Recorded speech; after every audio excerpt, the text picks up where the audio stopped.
There's a lot we could learn from Avatar The Last Airbender.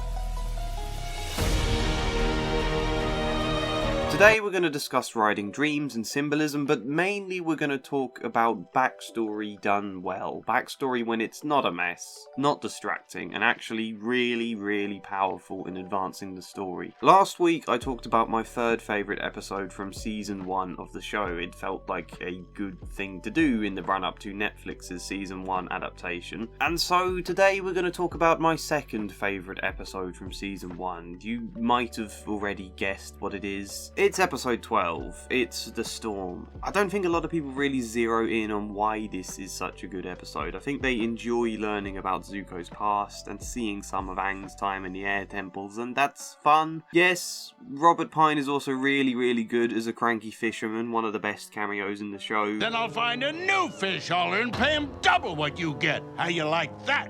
I'll go. What? You said get a job, and he's paying double.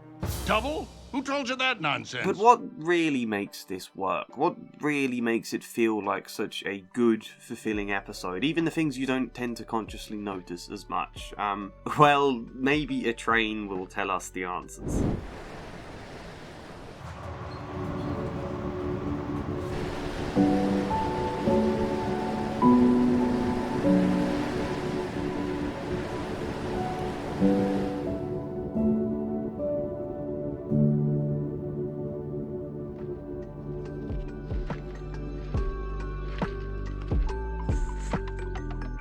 Before we can get onto the big bits, we need to start by talking about the dream. The dream that informs a lot of this episode. He and Sokka and Katara are all flying serenely through the sky. Katara says that they need Aang, and he says he needs them too, but then suddenly there's a storm cloud ahead. And suddenly Katara and Sokka are gone, and Monk Gyatso is appearing in front of him to ask why Aang disappeared. And flying into the storm, there is a strike of lightning, he sinks into the sea, loses control of the reins, sinking deeper and deeper.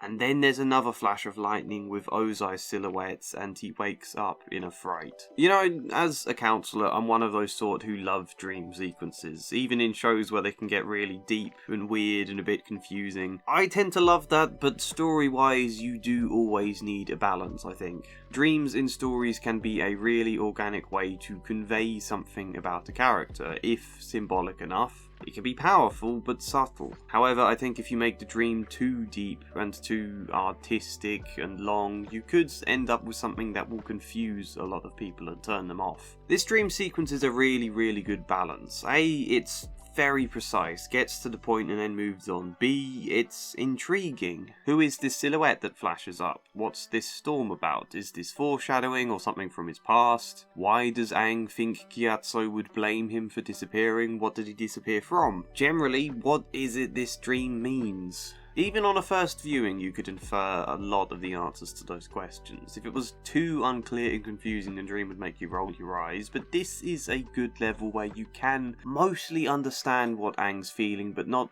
fully grasp the reasons or the specifics yet, and you're intrigued to learn then. When Aang does reveal some of his backstory this episode, you are intrigued to hear about these things, not just now because you like Aang and it's interesting to see his past, but it's now built into the pacing and development of this episode's story. Does that make sense? I don't want to dwell on this for too long. Because even more than that, I think if you want a dream sequence to be good, if you want a backstory exposition scene to be good, then what they're revealing has to matter in the present to the character. Look, let me explain the plot for this episode real quick. It's a simple plot, not much technically happens. Aang has a nightmare about a storm where Gyatso criticises him for running away. Then a cranky fisherman that hires Sokka has a cranky go at Aang for disappearing the last 100 years. It upsets Aang enough for him to run away to a cave, or fly away. Your friends ain't too polite, are they? I know! This one time, I was... Yeah.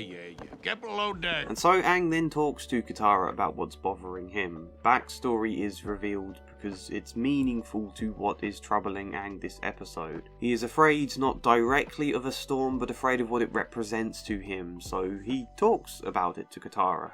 She comforts him. Then Aang and Katara both go out to save Sokka when they learn that a storm has come and he hasn't returned from a fishing trip. I'm going to find them. I'm going with you. I'm staying here! You know, that's very straightforward.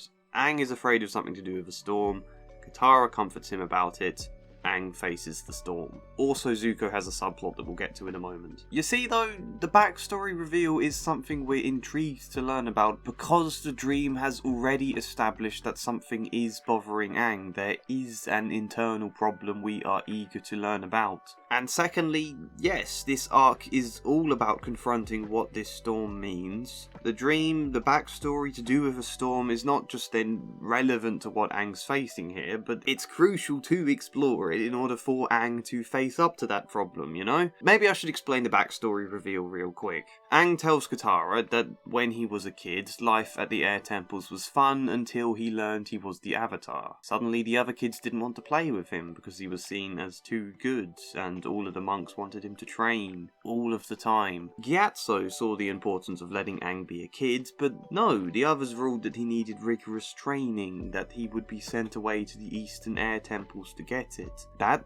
scared Aang. He didn't want to go away to a different home. He didn't want to train so intensely. Really, he didn't want to face up to the crushing weight of responsibility that is being the Avatar. Of course that terrified a 12-year-old boy, so he ran away in a mad moment. He took Appa, he flew across the sea, only there was this terrible storm. Lightning struck, he fell into the ocean, and Aang almost drowned until he managed to save himself and Appa by encasing them in a sphere of ice. He was then stuck frozen there for 100 years. And in that time, as we know, a war happened. All of Aang's people were eradicated. Monk Gyatso died. Aang wasn't there for any of this. Because he ran away from his training, from being the Avatar, from his responsibility, the world suffered.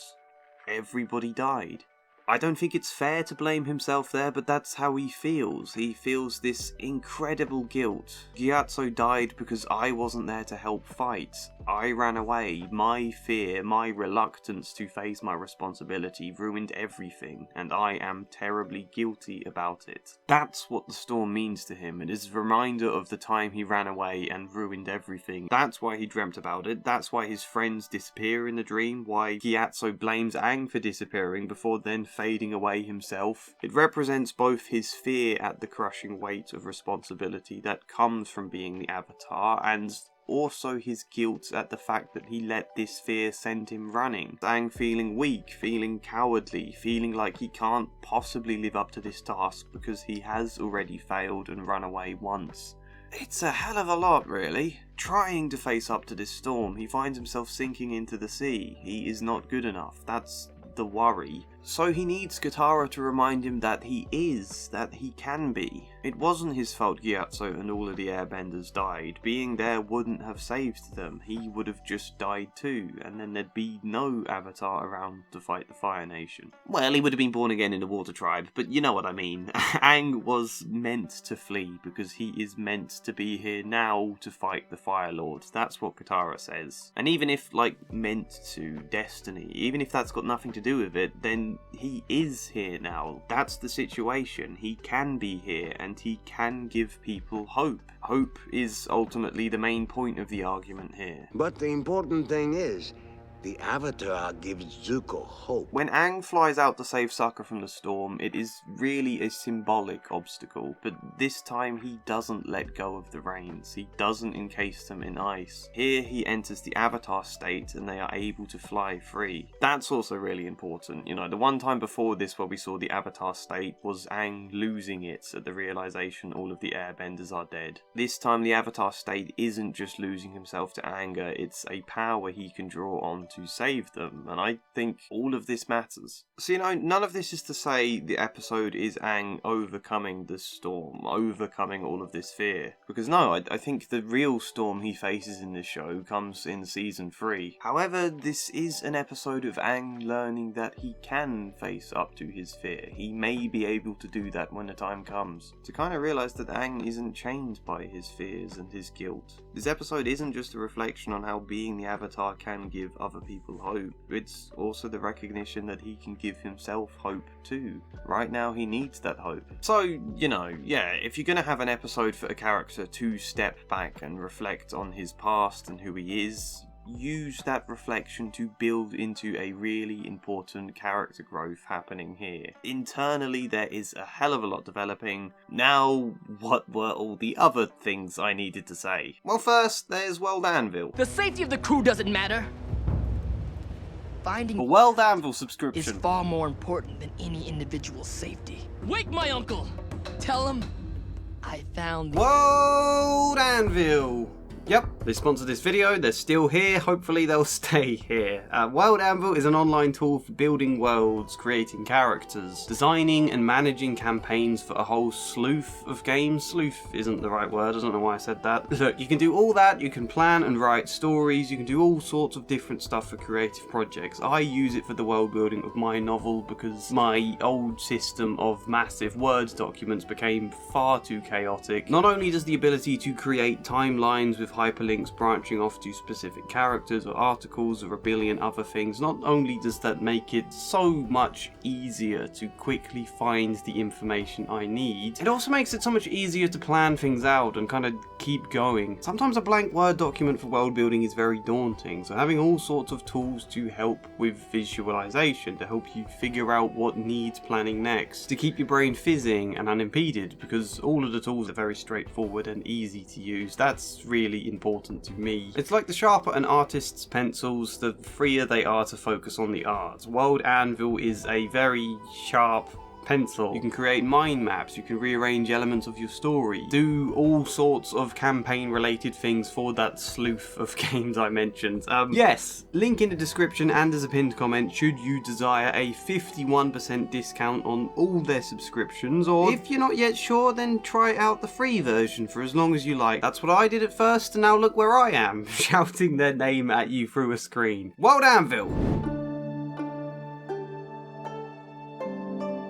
The cool thing about metaphors, symbols, motifs, stuff, is that they can mean slightly different things for different characters. It can be really cool using one in-world symbol and tying multiple different characters to that through what it means to them individually. You know, for Aang, the storm is all about running away and losing family, and the terror of having to be the Avatar, it's all about his guilt there. For Zuko, it's kind of different. The storm is this dangerous thing that literally threatens to sink their ship, to kill him or his uncle or the crew, but to Zuko, none of that danger matters. Finding the Avatar is far more important than anyone's safety. Just metaphorically, sailing headfirst into a heavy storm despite it being dangerous to Zuko pretty much sums up his character. He spends pretty much all of season 1 doing things that actively harm him. His hunt for the Avatar at times becomes sheer madness, and does he even really want this? And what a tragic way to waste a young man's life. This episode is our first proper chance to reflect on all of that. I can't lie, it's physically impossible.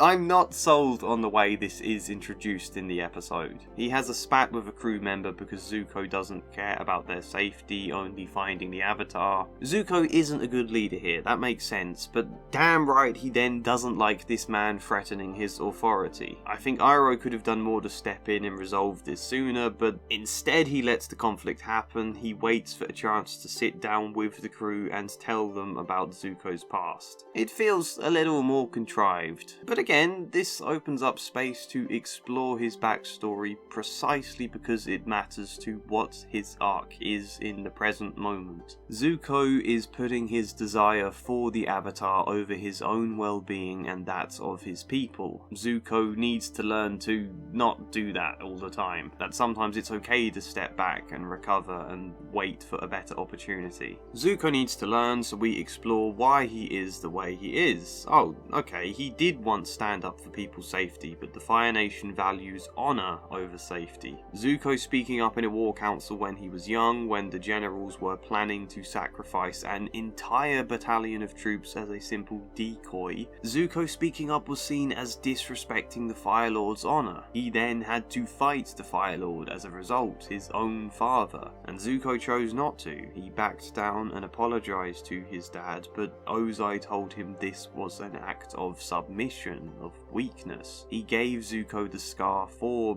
backing down and banished him, only to be allowed return if he captures the Avatar. So that is all an experience where Zuko was taught to place honor over safety, to do everything he can to regain the approval of a horrible man, and to never show fear. Never back down, show weakness, never falter, ever. Of course this is a boy who then refuses to turn away when faced with a heavy storm. So we explore that.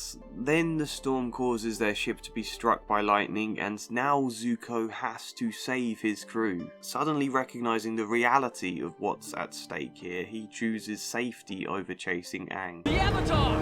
What do you want to do, sir? Let him go. We need to get this ship to safety. He is even forced to watch Aang fly straight past him. This is a super important first step in Zuko's development. It's great setup for the following episode, The Blue Spirits, and it feels like foreshadowing for the Siege of the North episode, where Zuko literally drags Aang's body away into a heavy storm and is faced again with the possibility that chasing Aang might be the death of him. Is it really worth it? Although they rushed that beat in the Siege of the North episodes, it frustrates me how quickly they breeze through what could have been a wonderful moment. The storm to Zuko represents all of the pain and self-harm he will put himself through to try and capture Aang, to try and win his father's approval. Turning away from this Ozai-like storm is a wonderful moment in that context. It is a very important first step for Zuko's growth, but again, because it's done so much through the symbolism, it never feels too forced, too inorganic. But the point gets better than this, because storms often involve lightning. Yep, it's lightning that almost destroys his ship here. Who uses lightning in this show? Who is represented with that? Yes, it's his dad's Ozai, who we also saw pop up in the lightning with Aang's dream, and also Azula, Zuko's other main antagonist. In a way, this storm is Ozai for both Aang and Zuko. Both of them are going to be threatened literally with lightning in this story because of him, which is also generally my favourite metaphor in the show. Lightning as this very precise target strike for all of your rage and hatred, and how you need to learn to redirect that. Before we even know it's important, or what lightning truly means, or any of that, we see Iroh this episode redirecting lightning. This show beds in that concept before we understand its significance. Is that not great? Knowing where the story goes, it's so great. We also get these elusive shots of Zuko's memories that it's fine to not explain yet. And yeah, as I said earlier, we get to see how the Avatar state can be more than just a chaotic loss of control. We'll realise that more concretely by the end of this season. The Storm is a great episode and a great lesson in how to deliver backstory. If it isn't properly tied to the story and to the character arcs, then